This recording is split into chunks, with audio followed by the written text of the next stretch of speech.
Revelation chapter 18.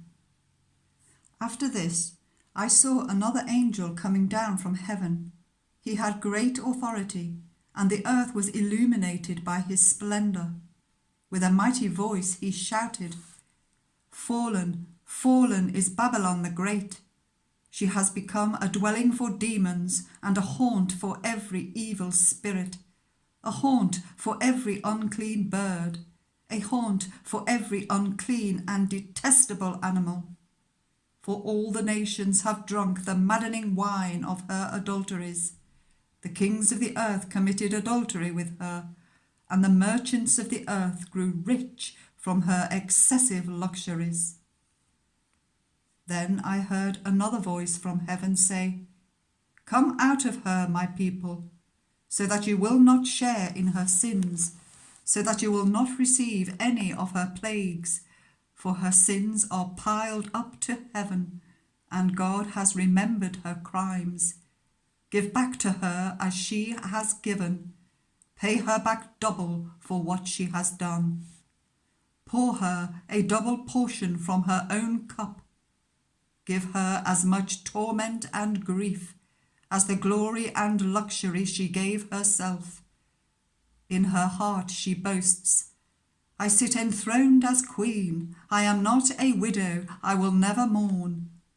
Therefore, in one day, her plagues will overtake her, death, mourning, and famine.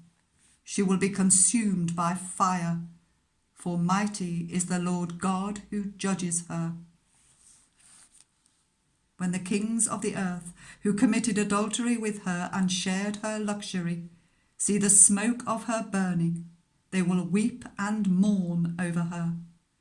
Terrified at her torment, they will stand far off and cry, "Woe, woe to you, great city, you mighty city of Babylon! In 1 hour your doom has come." The merchants of the earth will weep and mourn over her, because no one buys their cargoes anymore. Cargoes of gold, silver, precious stones and pearls, fine linen, purple, silk and scarlet cloth, every sort of citron wood, and articles of every kind made of ivory, costly wood, bronze, iron, and marble. Cargoes of cinnamon and spice, of incense, myrrh, and frankincense, of wine and olive oil, of fine flour and wheat, cattle and sheep, horses and carriages, and human beings sold as slaves. They will say, "The fruit you longed for is gone from you. All your luxury and splendor have vanished, never to be recovered." The merchants who sold these things and gained their wealth from her will stand far off, terrified at her torment. They will weep and mourn and cry out, "Woe, woe to you, great city, dressed in fine linen, purple and scarlet, and glittering with gold, precious stones and pearls. In 1 hour such great wealth has been brought to ruin." Every sea captain and all who travel by ship, the sailors and all who earn their living from the sea, will stand far off. When they see the smoke of her burning, they will exclaim, "Was there ever a city like this great city?" They will throw dust on their heads, and with weeping and mourning cry out, "Woe, woe to you, great city, where all who had ships on the sea became rich through her wealth. In 1 hour she has been brought to ruin."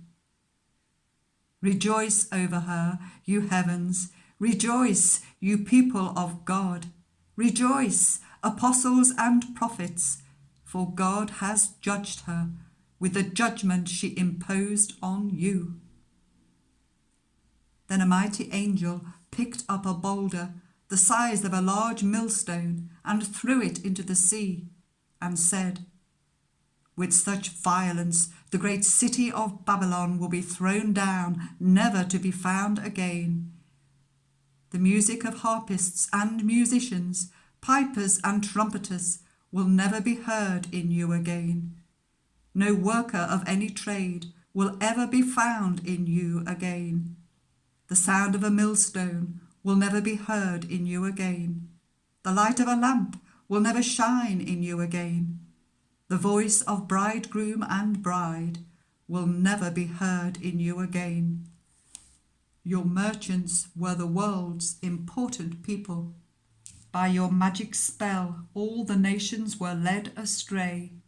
In her was found the blood of the prophets and of God's people, of all who have been slaughtered on the earth.